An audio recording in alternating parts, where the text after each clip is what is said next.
Hi everyone, आप सबका स्वागत है कोड फॉर एजुकेशन में। मेरा नाम है भास्कर गुप्ता और आज की इस वीडियो के अंदर हम देखेंगे आपका कि किस तरीके से आप अपने आप को बैकएंड डेवलपर बना सकते हैं 2024 के अंदर। प्रॉपरली ये रोड मैप होने वाला है स्टेप बाय स्टेप, जैसे कि मैंने इससे पहले फ्रंट एंड के ऊपर एक रोड मैप की वीडियो बनाई थी। अगर वो वीडियो मिस हो गई है आपकी तो लिंक डिस्क्रिप्शन में अवेलेबल है, जाके देख सकते हैं। अगर आपको फ्रंट एंड डेवलपर बनना है तो वहां पे सारे के सारे मैंने टॉपिक्स कवर करे हैं विद रिसोर्सेज जो कि फ्री ऑफ कॉस्ट आपको मिलेंगे। सेम मैं यहाँ पे भी वही चीज करने वाला हूँ कि आपका बैकएंड से रिलेटेड हम बात करेंगे। बैकएंड की कौन कौन से टॉपिक्स, कौन कौन सी लैंग्वेजेस आपको पढ़नी चाहिए और उसके जो रिसोर्सेज है वो कहाँ से मिलेंगे, वो सारी चीजों के ऊपर बात करूंगा मैं। और सारी की सारी चीजें स्टेप बाय स्टेप चलेंगी और बहुत डिटेल में ये वीडियो है। वीडियो लंबी हो सकती है गाइस, बट जितनी भी चीजें मैंने कवर करी है यहाँ पे वो मेरा पर्सनल एक्सपीरियंस है, जो मैं अभी अपनी करंट कंपनी में काम कर रहा हूँ, जो मैंने इससे पहले प्रोडक्ट बेस्ड की कंपनी में काम किया है वो। तो फॉलो जरूर करिएगा इन सारी चीजों को, जिसकी वजह से आपको हेल्प होगी 2024 के अंदर अपनी जॉब को लेने में। तो चलिए यहाँ पे सबसे पहले इसे शुरू करते हैं, चलते हैं अपनी स्क्रीन पे पहले लैपटॉप की। सो गाइस, यहाँ पे मेरी स्क्रीन पे आने के बाद में आपको सबसे पहले यहाँ पे विजिबल हो रहा होगा कि मैंने मेंशन कर रखा है आपका step by step road map for back and development. अब बैक एंड डेवलपमेंट के अंदर क्या क्या चीजें आती हैं वही सारी चीजें मैं आपको वन बाय वन बताऊंगा यहाँ पे स्टेप बाय स्टेप, तो वीडियो को पूरा देखिएगा जैसे मैंने पहले आपको बताया है। तो बैक एंड डेवलपमेंट होता क्या है वो मैंने यहाँ पे मेंशन कर रखा है, जैसे फ्रंट एंड डेवलपमेंट के साथ में भी, क्योंकि ये वेब डेवलपमेंट का पार्ट है गाइस। जैसे इससे पिछली वीडियो जो मैंने बनाई थी फ्रंट एंड डेवलपमेंट की, तो वहां पे मैंने सारी चीजें समझाई थी आपको। जो कोड टेक्नोलॉजीज होती हैं, जो लैंग्वेजेस होती हैं, HTML CSS जावास्क्रिप्ट, ये आपको पता होनी चाहिए और उसके बाद में ही बाकी कुछ आप एक्स्ट्रा सीख सकते हैं, राइट। तो वैसे ही आपका यहाँ पे बैकएंड भी आपका उसी का पार्ट है, जो कि पार्ट है आपका वेब डेवलपमेंट का। तो वेब डेवलपमेंट के अंदर जितनी भी चीजें आपको मिलती हैं वो सारी की सारी आपकी डिवाइडेड होती हैं दो पार्ट के अंदर। आपका एक फ्रंट एंड हो जाता है, एक बैक एंड हो जाता है आपका। और बैकएंड के अंदर बहुत सारी चीजें हैं गाइस। तो सारी चीजें कौन कौन सी मिलती हैं, कौन कौन से टॉपिक्स हैं, वो सब कुछ मैंने यहाँ पे मेंशन करे हैं। वो आपको मैं वन बाय वन अब दिखाता हूं। तो यहाँ पे चलते हैं सबसे पहले फर्स्ट स्टेप की तरफ, कि फर्स्ट स्टेप कौन सा होने वाला है और उसको किस तरीके से इंट्रोड्यूस करना है, किस तरीके से आपको पढ़ना है, क्या चीजें हैं, वो सारी चीजें। तो चलते हैं यहाँ पे अपने फर्स्ट स्टेप की तरफ। तो फर्स्ट स्टेप के लिए मैंने यहाँ पे सबसे पहले मेंशन कर रखा है गाइस आपका learn the basic of programming. Okay, it means की चूज अ प्रोग्रामिंग लैंग्वेज। आपको सबसे पहले जब कभी भी आपका इंटरेस्ट बैक एंड डेवलपमेंट के लिए बिल्ड होगा तो आपको पता होना चाहिए कि आप किस लैंग्वेज को सीखना चाहते हैं, किस लैंग्वेज में आपको स्कोप ज्यादा मिलेगा, किस लैंग्वेज को सीखने के बाद आपकी जॉब लग सकेगी। तो मैंने यहाँ पे कुछ कुछ लैंग्वेजेस की लिस्ट रखी है। तो कौन कौन सी लिस्ट है वो देखिए। सबसे पहले मैंने यहाँ पे पाइथन को रखा है। क्योंकि पाइथन इसलिए क्योंकि एआई का बहुत ज्यादा ट्रेंड है। एआई के लिए बहुत ज्यादा आपको प्रॉम्प्ट इंजीनियर मिलते हैं। आपको पता है आजकल एक नई प्रोफाइल प्रॉम्प्ट इंजीनियर बनी है और उसमें भी आपको मिल सकती है, या फिर मॉडल डिजाइन करने के लिए। तो आजकल हर कोई ऑटोमेशन चाहता है हर चीज के लिए। तो आप पाइथन को यहाँ पे कंसिडर कर सकते हैं बैकएंड लैंग्वेज के तौर पे, और सबसे पहले आप इसको सीख सकते हैं। इसके बाद नेक्स्ट, अगर आप चाहते हैं कि आपने फ्रंट एंड के अंदर आपने चीजें सीख रखी हैं, आप चाहते हैं बैक एंड में कुछ कर लूं मैं, तो आपके पास में यहाँ पे जावास्क्रिप्ट की लाइब्रेरी, या आप जावास्क्रिप्ट का फ्रेमवर्क कह सकते हैं नोड जेएस को, कि नोड जेएस आपका प्योर जावास्क्रिप्ट बेस्ड है। अगर आपने जावास्क्रिप्ट अच्छे से कर ली है तो आपको मैं कंसीडर करूंगा कि आप नोड जेएस के साथ में जाएं, जिससे कि आपको फुल स्टैक डेवलपर बनने में हेल्प हो सके। ओके, इसके बाद है नेक्स्ट आपका जावा। जावा भी बहुत ज्यादा पॉपुलर है, बहुत सारे इसके आपके आजकल वेरिएशन आए हैं, वर्जन अपग्रेड हुए हैं और बहुत अच्छे अच्छे फीचर्स इसके अंदर आए हैं। इसके अंदर भी बहुत ज्यादा अपॉर्चुनिटीज हैं आज के टाइम पे भी, तो आप इसे भी कंसीडर कर सकते हैं। नेक्स्ट है आपका यहाँ पे रूबी। ओके, रूबी के साथ भी आप जा सकते हैं। रूबी भी बहुत सारी चीजों में आजकल यूज होता है, अलग अलग प्लेटफॉर्म को डिजाइन करने में। तो उन प्लेटफॉर्म को डिजाइन करने के लिए आपको रूबी की जरूरत पड़ेगी। तो रूबी की अगर नॉलेज आपको होगी तो ये अपॉर्चुनिटी आप ग्रैब कर सकते हैं। ओके, इसके बाद है नेक्स्ट पीएचपी। अब यहाँ पे बहुत सारे लोगों का क्वेश्चन होगा कि पीएचपी को क्यों मैं यहाँ पे मेंशन कर रहा हूँ। पीएचपी आउटडेटेड नहीं है गाइस, कभी भी कोई लैंग्वेज आउटडेटेड नहीं होती है।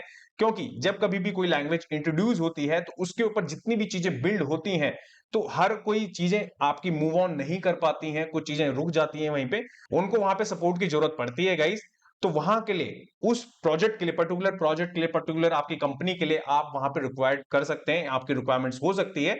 तो अगर आप चाहें तो पीएचपी भी पढ़ सकते हैं, और तो पीएचपी भी आपको बहुत ज्यादा हेल्प करेगी। वर्डप्रेस जैसे हो गए आपके, विक्स हो गया आपका, तो बहुत अलग अलग प्लेटफॉर्म है जो कि सीएमएस बेस होते हैं जिसमें पीएचपी को यूज करा जाता है, और आपको ये हेल्प करेगी आपकी 2024 के अंदर जॉब लेने में। इसके बाद है नेक्स्ट आपका यहाँ पे गोलैंग। गोलैंग मैंने यहाँ पे मेंशन करा है, जैसे कि आपको पता है ये न्यू लैंग्वेज है, बट ये बहुत ज्यादा पॉपुलर है गाइस अभी के टाइम पे। तो मैं कंसिडर करूंगा कि आप इसको भी सीख सकते हैं और इसमें भी जॉब की अपॉर्चुनिटी बहुत ज्यादा है। ओके, तो ये सारी की सारी वो हैं जो कि मैंने लिस्ट रखी है। ऐसा नहीं है कि इतनी ही आपकी बैकएंड लैंग्वेजेस होती हैं, ध्यान रखिएगा। मैंने यहाँ पे जो लैंग्वेजेस मेंशन करी है वो मेरे एक्सपीरियंस के बेस पे है, वो मेरे ट्रेंड जो भी मैंने R&D करी है, वो ट्रेंड जो मैंने देखा है, उस ट्रेंड को मैंने देख के फॉलो करके मैंने वो सारी चीजें यहाँ पे सेट करी हैं।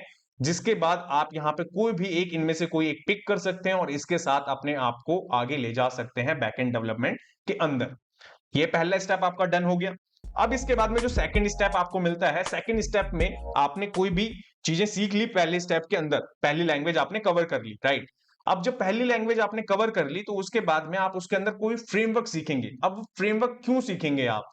क्योंकि आजकल की कंपनियों की रिक्वायरमेंट्स रहती है कि आपको कोर की तो नॉलेज होनी चाहिए, उसके साथ में जितनी भी लाइब्रेरीज मिलती हैं या फ्रेमवर्क मिलते हैं आपको उसकी भी नॉलेज होनी चाहिए। तो उसके लिए आपको कौन-कौन से फ्रेमवर्क्स मिलते हैं इन पर्टिकुलर लैंग्वेजेस के साथ में? तो देखिए, सबसे पहले आपको पाइथन के साथ में मिलता है यहाँ पे जेंगो और फ्लैस्क का। आप इनको यूज़ कर सकते हैं यहाँ पे, और इसको यूज़ करने के बाद में आप क्या कर सकते हैं कि जितनी भी एप्लीकेशन है आपकी एआई से रिलेटेड वो बिल्ड कर सकते हैं। वो मोबाइल की बात करें या फिर आप वेब की बात करें, दोनों केस में। इसके बाद है नेक्स्ट आपका यहाँ पे जावास्क्रिप्ट में आपने जैसे नोड.जेएस सीख लिया बैकएंड में। अब उसके बाद में आप यहाँ पे सीख सकते हैं एक्सप्रेस.जेएस एंड नेस्ट.जेएस। ओके, तो ये दोनों चीजें आपको यहाँ पे फ्रेमवर्क मिलते हैं। इन दोनों फ्रेमवर्क को आप सीख सकते हैं जिससे कि आप सर्वर क्रिएट कर सकते हैं और सर्वर को यूज कर सकते हैं अपने बैकएंड के प्रोजेक्ट के साथ में। इसके बाद है नेक्स्ट यहाँ पे स्प्रिंग बूट आप यहाँ पे सीख सकते हैं जो कि जावा का है, और स्प्रिंग बूट बहुत ज्यादा पॉपुलर है जावा के साथ में। ओके, इसके बाद है नेक्स्ट आपका रूबी ऑन रेल्स। जैसे आपने रूबी सीख लिया, आप रूबी का एक फ्रेमवर्क आपको सीखना है तो यहाँ पे रूबी आपको प्रोवाइड कराता है रूबी ऑन रेल्स। इस आप फ्रेमवर्क को सीख के उसके अंदर और ज्यादा इन्हांसमेंट और आप बहुत ज्यादा फंक्शनैलिटी को यूज कर पाएंगे रूबी के साथ में। ओके, नेक्स्ट है आपका यहाँ पे पीएचपी। अगर आपने कवर कर लिया है पहले पार्ट में, पहले स्टेप में, तो सेकंड आपका स्टेप होना चाहिए यहाँ पे उसके फ्रेमवर्क को सीखना। तो उसका फ्रेमवर्क आपको मिलता है लारावल एंड कोऑर्डिनेटर। इन दोनों फ्रेमवर्क की पॉपुलैरिटी बहुत ज्यादा है, इनकी डिपेंडेंसी भी बहुत ज्यादा है, बट अगर आप लारावल कर लेंगे तो मेरे हिसाब से बहुत ज्यादा आपको अपॉर्चुनिटीज मिलेगी, क्योंकि बहुत सारी कंपनीज के प्रोडक्ट अभी भी आपके पीएचपी और लारावल बेस्ड हैं, जिसमें अपॉर्चुनिटीज मिलती रहती हैं। हाँ, सैलरी उतनी ज्यादा आपको हाइक नहीं मिलेगी, बट आपको इनिशियल पीरियड पे किक करने के लिए, स्टार्ट करने के लिए ये बहुत ज्यादा हेल्प करेंगे। इसके बाद है नेक्स्ट आपका, अगर आपने गोलैंग को चुना है तो गोलैंग के साथ में आप जा सकते हैं यहाँ पे फाइबर को, बीक्यू को और एको को। ये तीन फ्रेमवर्क इसके मिलते हैं, इनको सीख के आप गोलैंग के अंदर और ज्यादा अपने आप को डीप डाइव एक्सपर्ट बना सकते हैं। तो आपने फर्स्ट स्टेप कवर कर लिया, पहले आपने लैंग्वेज चूज कर ली कि किस में आपका इंटरेस्ट है, आपने चूज कर लिया। आपने चूज कर लिया, उसके बाद में सेकंड आपको पता लग गया कि अब मेरे को कौन सा फ्रेमवर्क सीखना है इस पर्टिकुलर लैंग्वेज का, ये भी सेकंड स्टेप भी डन हो गया। थर्ड स्टेप में आपको आता है यहाँ पे सबसे इंपॉर्टेंट जो है डेटाबेस आपका। अब डेटाबेस क्यों? डेटाबेस इसलिए क्योंकि जितनी भी चीजें आप यहाँ पे करेंगे स्टोर करवाने का काम, वो आपका डेटाबेस हैंडल करेगा। जितना भी आपका फ्रंट एंड से आपको कुछ डेटा मिल रहा है या बैक एंड से आप चाहते हैं डेटा कुछ आपको रिसीव हो रहा है, वो आप कहाँ पे रिसीव करके डेटा को रखेंगे? वो रखेंगे डेटाबेस के अंदर। तो यहाँ पे हमें अलग अलग तरह के डेटाबेस मिलते हैं गाइस। तो देखिए, सबसे पहले जो मैं यहाँ पे डेटाबेस आपको बता रहा हूँ वो है आपका रिलेशन डेटाबेस। ओके, एक दो तरह के डेटाबेस आपको मिलते हैं, एक होता है रिलेशन डेटाबेस, एक होता है नॉन रिलेशन डेटाबेस। तो रिलेशन डेटाबेस के अंदर जो सबसे कॉमन आपको यूज करने को मिलेगा वो है MySQL, Postgre SQL and then Oracle SQL Server. ये चार मैंने यहाँ पे मेंशन करें, जिनमें से अगर एज अ बिगिनर मैं बात करूं तो आपको सबसे पहले MySQL के ऊपर आपको सीखना चाहिए, क्योंकि जिससे कि आपकी अंडरस्टैंडिंग बढ़ सके कि रिलेशन डेटाबेस किस तरीके से काम करता है और आपको एक आइडिया लग जाए अपने प्रोजेक्ट के अंदर।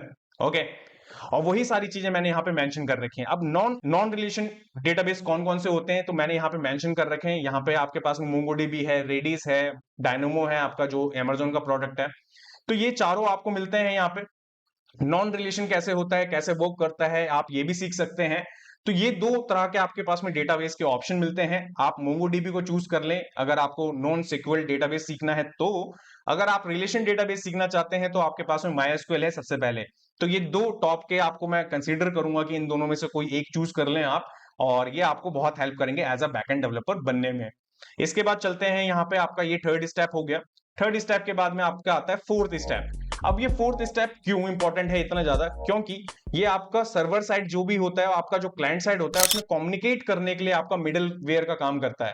अब मिडलवेयर का कैसे काम करता है, मानिए कि कुछ चीजें आपकी डेटाबेस पे रखी हैं या सर्वर पे रखी हुई हैं, आप चाहते हैं वो फ्रंट एंड के अंदर, तो आप फ्रंट एंड से रिक्वेस्ट करेंगे और वो रिक्वेस्ट किसके रूप में जाएगी, वो एपीआई के रूप में जाएगी। एपीआई जाएगी आपके सर्वर के पास, सर्वर में वो चेक करेगी वो चीजें अवेलेबल हैं तो डेटाबेस से डेटा फैच करेगी, फिर वो रिटर्न कर देगी आपकी आपकी क्लाइंट के साइड में जो कि है आपकी फ्रंट एंड। ओके, तो इस तरीके से आप कम्युनिकेट कर सकते हैं और इस तरीके से होता ही है, आपका वेब एप्लीकेशन हो या ऐप एप्लीकेशन हो। तो यहां पे आपको मिलता है एपीआई डेवलपमेंट के अंदर दो चीजें, जैसे मैंने आपको फ्रंट एंड के अंदर भी रोड मैप के अंदर भी बताया था।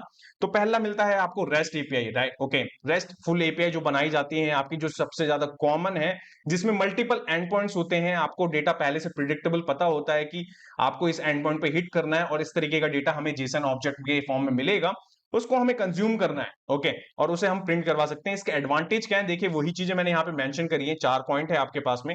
स्टेटलेस डिजाइन है इसके पास में, रिसोर्सेज ओरिएंटेड है, मतलब सारी चीजें आपको पता है कि आप जो बना रहे हैं वो कहाँ पे है, कहाँ आपने उसे स्टोर कर रखा है, उसके एंड पॉइंट क्या होने वाले हैं, वो सारी चीजें। सेकंड जो पॉपुलर हो रहा है आजकल वो हो रहा है ग्राफक्वेल गाइस। ओके, तो ये ग्राफक्वेल मैंने यहाँ पे मेंशन कर रखे हैं आपके, क्यों है, फ्लेक्सिबल आपकी क्वेरी लैंग्वेज है। अब यहाँ पे बहुत सारे लोगों का क्वेश्चन होगा कि क्वेरी लैंग्वेज में यहाँ पे मेंशन कर रहा हूं तो ये क्या मायस्क्यूएल का पार्ट है क्या? नहीं, ये बिल्कुल सेपरेट है, ये मिडलवेयर का काम करता है आपका। इसमें ये होता है आपका कि ये सिंगल एंड पॉइंट देता है आपको, इसमें मल्टीपल एंड पॉइंट नहीं होते जैसे कि रेस्टफुल एपीआई में होता है आपका। और यहाँ पे ये टाइप स्कीमास पे डिफाइन होता है कि किस तरीके का डेटा आएगा, आप पहले से प्रिडिक्ट कर सकते हैं और रियल टाइम डेटा आप यहाँ पे देख सकते हैं और यहाँ पे टेस्ट करना बहुत इजी होता है। जैसे कि रेस्टफुल एपीआई के अंदर क्या होता है कि आपको पोस्टमैन, जो कि एक बहुत पॉपुलर है आपका, आप उस सॉफ्टवेयर को यूज करके आप अपनी एपीआई को टेस्ट कर सकते हैं। सेम यहाँ पे ग्राफक्वेल आपको क्या करता है, ये खुद का आपका प्लेग्राउंड या फिर आप सैंडबॉक्स बोल सकते हैं, ये आपको प्रोवाइड करा के देगा जहां पे आप अपने एपीआई को टेस्ट कर सकते हैं पहले ही रियल टाइम पे, जिससे कि आप पता लग सकता है कि आपकी एपीआई वर्क कर रही है या नहीं कर रही है। तो ये है आपका पॉइंट नंबर आपका फोर्थ गाइस, जो कि मैंने यहाँ पे आपका कंप्लीट कर दिया है। और ये आप जब फर्स्ट कर लेंगे, सेकंड करेंगे, थर्ड करेंगे, फोर्थ आपका एपीआई डेवलपमेंट डन हो गया, आपने चार चीजें कंप्लीट कर ली बहुत अच्छे तरीके से। इसके बाद में आपका आता है यहाँ पे फिफ्थ नंबर पे, आपको प्रोजेक्ट्स बिल्ड करने होंगे। अब प्रोजेक्ट क्यों बिल्ड करने होंगे, जब कभी भी हम किसी भी चीज को पढ़ते हैं तो उसके बाद में जितनी भी चीजें हमने पढ़ी होती हैं उनको प्रैक्टिस करना बहुत जरूरी है।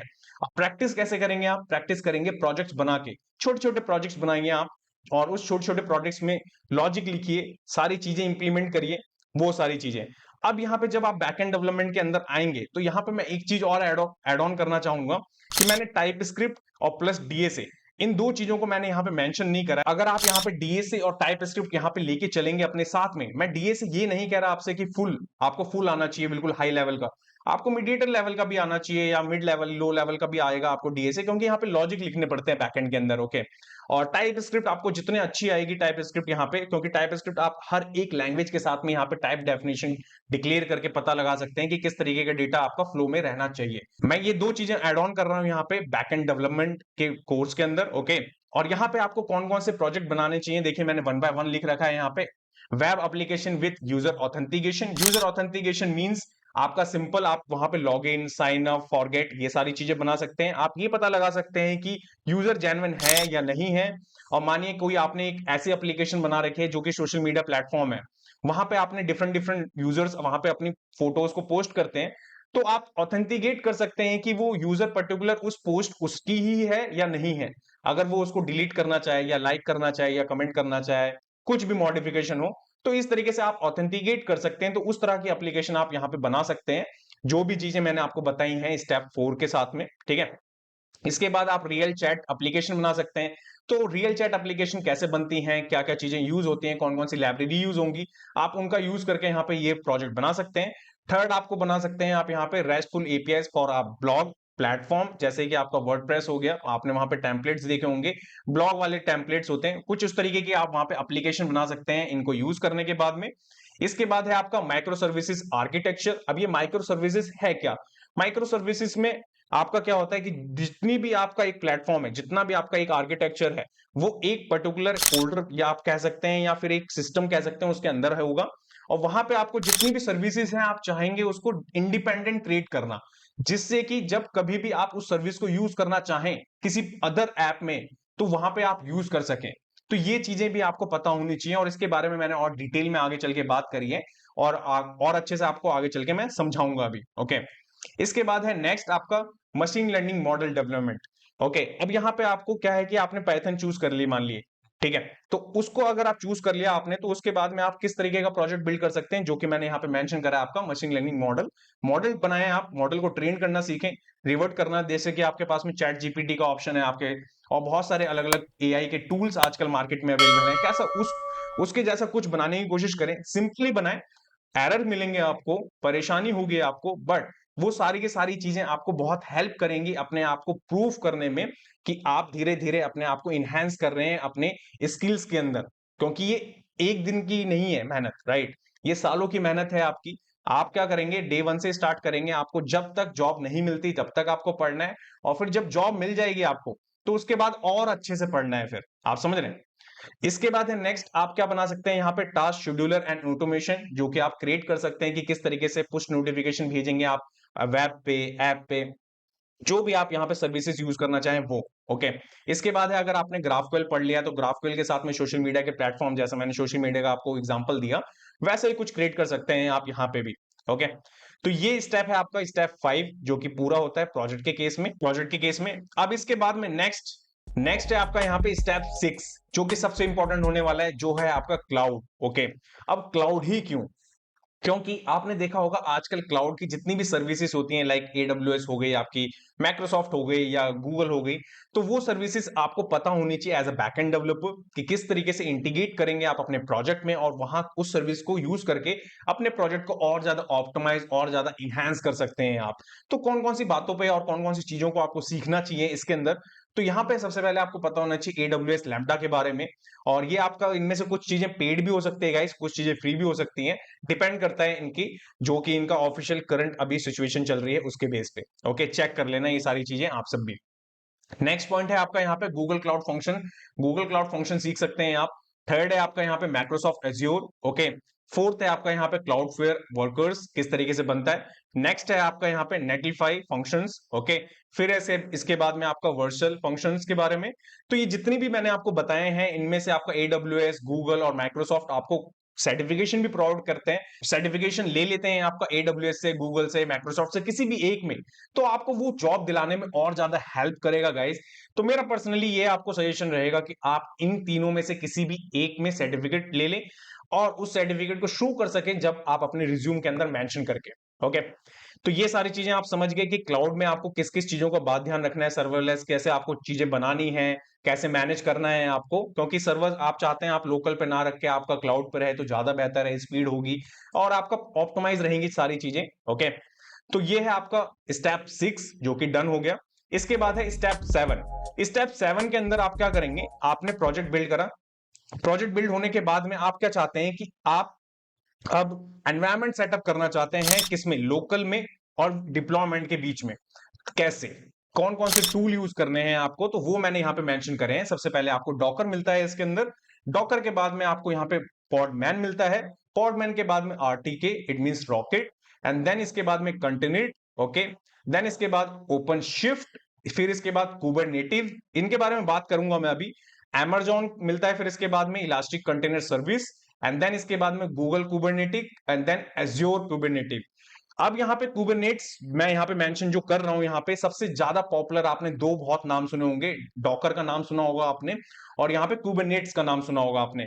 तो मेरा भी पर्सनल यही सजेशन रहेगा आपको कि इन्हीं दोनों को आपको सीखना चाहिए, इन्हीं दोनों में से किसी एक चीज को आपको आना चाहिए, और इन सारी चीजों को, स्किल्स को मेंशन करना है आपको अपने रिज्यूम में, जिससे कि इंटरव्यूअर इंप्रेस हो सके और वो आपको कॉल बैक करके और सिलेक्ट कर सके। ओके, तो ये सारी की सारी चीजें हेल्प करती हैं आपके प्रोजेक्ट को डिप्लॉय करने के लिए, लोकल से आपके प्रोडक्शन लेवल तक, और ये चीजें आपको पता होनी मैंडेटरी हैं एज अ बैकएंड डेवलपर।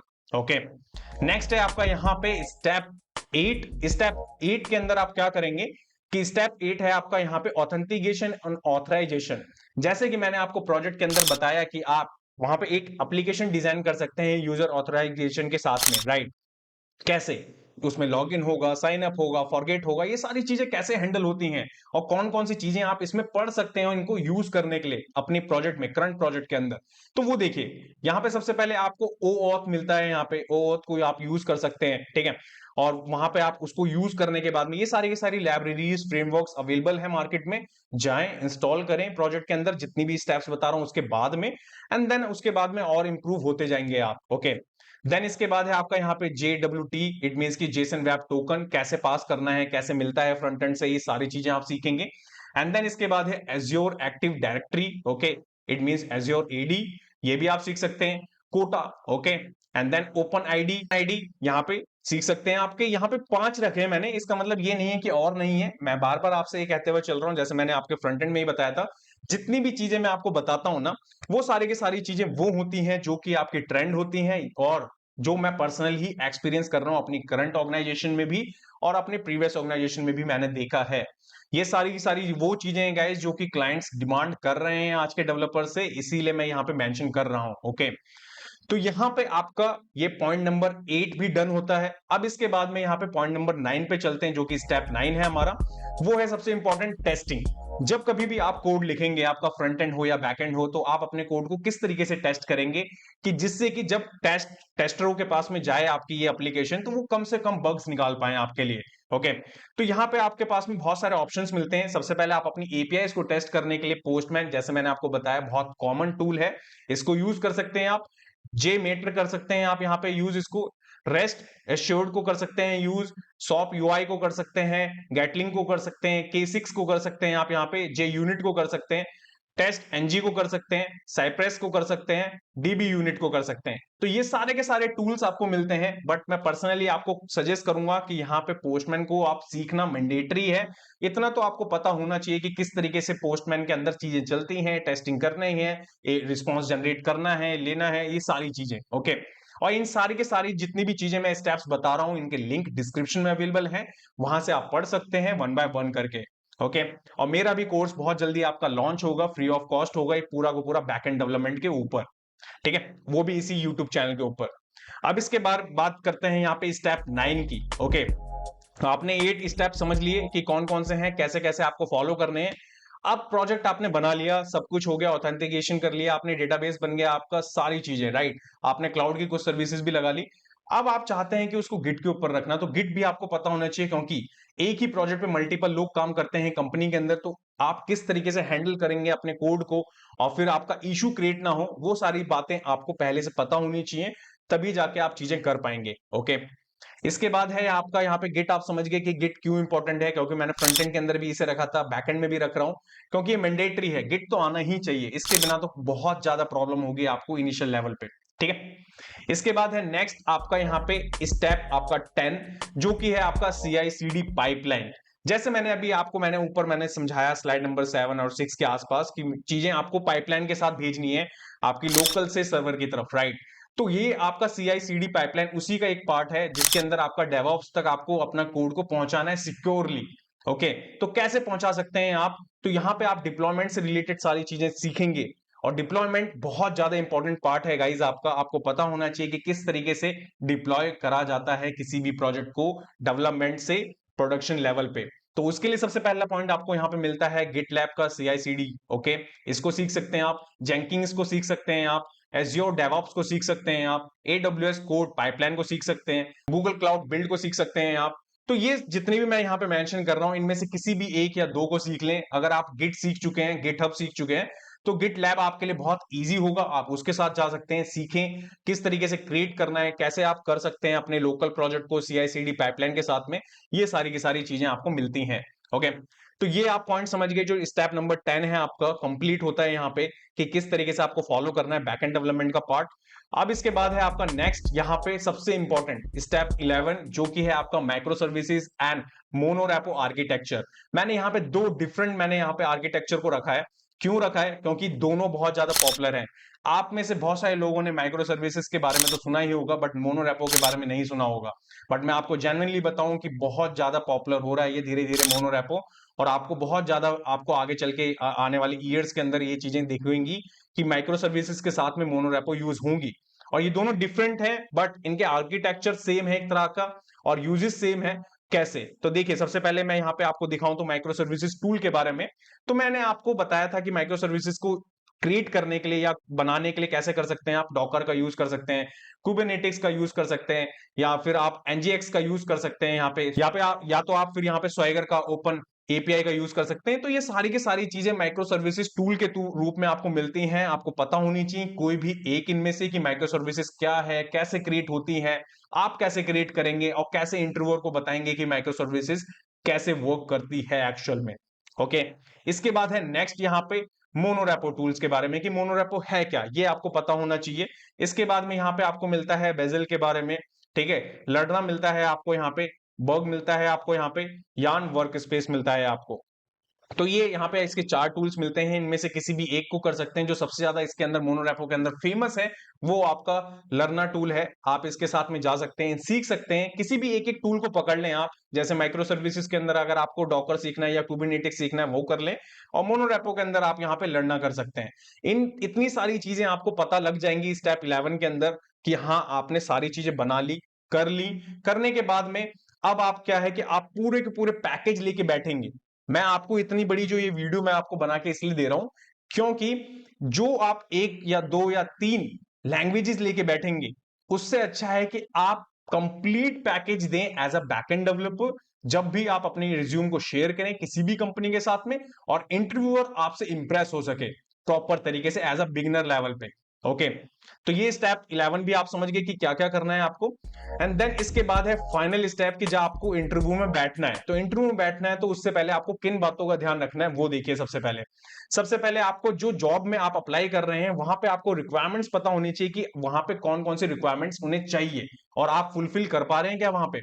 फिर उसके बाद में आपको टेक्निकल जितनी भी चीजें मैंने बताई हैं स्टेप 11 तक, सब में आपको आपको प्रैक्टिस करनी है बैक टू बैक, जिससे कि आपको एडवांस लेवल तक आप जा सकें अपने आप को ले जाके। ठीक है, फिर इसके बाद में सिस्टम डिजाइन कैसे बनाया जाता है, लो लेवल हाई लेवल, ये सारी चीजें आपको पता होनी चाहिए।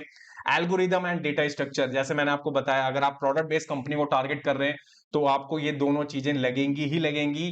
बट सर्विस बेस के अंदर भी मीडियम लेवल तक तो आपसे पूछा जा सकता है, मैंडेटरी नहीं है बट पूछा जा सकता है। ओके, इसके बाद है आपका API design and HTTP protocol. It means कि जितनी भी एपीआई से रिलेटेड मैंने डेवलपमेंट से रिलेटेड बात करी, वहीं पे आपको ये सारी चीजें मिल जाएंगी। एचटीटीपी रिक्वेस्ट कैसे सेंड करते हैं, कैसे गेट करते हैं, पोस्ट अपडेट, ये सारी चीजें। इट मींस की CRUD सिस्टम, ये पता होना चाहिए आपको। इसके बाद है आपका डेटाबेस डिजाइन और ऑप्टिमाइजेशन। ये सबसे इंपॉर्टेंट है कि जब कभी भी आप डेटाबेस बनाएंगे तो उसको डिजाइन कैसे करना है, ये आपको थॉट प्रोसेस पहले से पता होना चाहिए। ऑप्टिमाइज कैसे करेंगे, कौन कौन से टूल लगेंगे वहां पे आपके, वो आपको पता होना चाहिए, जो मैंने मेंशन करे हैं आपके लिस्ट बाय लिस्ट। ओके, इसके बाद क्लाउड प्लेटफॉर्म के बारे में आपको पता होना चाहिए कि क्लाउड है क्या, कौन कौन सी सर्विसेज हमें मिलती है वहां पे। उनमें से एक भी क्लाउड आपको पता होगा तो बहुत हेल्प करेगा एज अ बिगिनर लेवल पे। ओके, इसके बाद है डीबगिंग स्किल। ये सबसे इंपॉर्टेंट स्किल होने वाली है आपकी पूरी लिस्ट के अंदर, क्योंकि जब कभी भी आप कोई भी डेवलपमेंट का प्रोजेक्ट करेंगे अपनी किसी भी फर्स्ट कंपनी के अंदर या सेकंड कंपनी के अंदर, तो वहां पे आप फेस करेंगे चैलेंजेस को फेस करने के लिए आपको डीबगिंग की स्किल आनी चाहिए कि जो आपको इश्यू मिल रहा है वो इश्यू क्यों मिल रहा है आपको, ये पता लगाना आपको आना चाहिए, तभी जाके आप कर पाएंगे चीजें सॉल्व। ओके, इसके बाद है नेक्स्ट जो होता है आपका बिहेवियर और सॉफ्ट स्किल। सॉफ्ट स्किल में आ जाता है आपका इंग्लिश कैसे आप बोल रहे हैं, अपने आप को रिप्रेजेंट कैसे कर रहे हैं, राइट, कैसा आपका एटीट्यूड है बात करने का, ये सारी चीजें आपको पता होनी चाहिए जो कि आपके सॉफ्ट स्किल के अंदर आती हैं। इस पे भी ध्यान दीजिएगा बहुत अच्छे से। इसके बाद है नेक्स्ट आपका कि जितनी भी चीजें मैंने बताई, प्रोजेक्ट्स बनाए हैं आपने, पोर्टफोलियो डिजाइन करो एक अपना, उनको गिट पे रखो, गिट पे आप मेंशन करो अपने सारे प्रोजेक्ट को। ओके, हो सके तो फ्री वाले जो होस्टिंग प्लेटफॉर्म होते हैं वहां पे होस्ट भी कर दो, और अपने सारे प्रोजेक्ट रिज्यूम के अंदर मेंशन करो कि मैंने ये सारी चीजें बनाई हैं, इतनी सारी चीजें मैंने पढ़ी हैं। और सिंगल पेज का रिज्यूम होना चाहिए आप सभी का, डबल पेज का कोई नहीं देखता आज के टाइम पे। कोशिश करें कि सिंगल पेज का आपका रिज्यूम होना चाहिए, और मैं भी ट्राई करूंगा कि इसके ऊपर एक आपको वीडियो दे सकूं कि कहां से आप रिज्यूम बिल्ड कर सकते हैं अपने लिए। इसके बाद है नेक्स्ट आपका कि अपने आप को प्रिपेयर करें कि मॉक इंटरव्यू के अंदर किस तरीके से बैठा जाता है, कैसे क्वेश्चंस होते हैं वहां पे, कैसे आपको आंसर करना है, कब आपसे क्या चीजें पूछी जा सकती हैं, ये सारी चीजें आपको पता होनी चाहिए। तो इसके लिए वीडियोस देख सकते हैं और गूगल से ब्लॉग्स भी पढ़ सकते हैं आप। ओके, फिर है इसके बाद में आपका next technical challenges and projects. आपको जो फेस करने को मिलेगा, अगर मानिए आपने इंटरव्यू निकाल लिया, इंटरव्यू निकालने के बाद में जब आप प्रोजेक्ट के लिए बैठेंगे ना, तो वहां पे असली जो कंपटीशन होगा वहां से स्टार्ट होगा, क्योंकि आपने जितनी भी चीजें सीखी हैं वो बस आपने खुद से सेल्फ लर्निंग सीखी हैं। बट जैसे ही आप पहुंचेंगे कंपनी में तो वहां पे आपको चैलेंजेस मिलेंगे रियल एनवायरनमेंट के।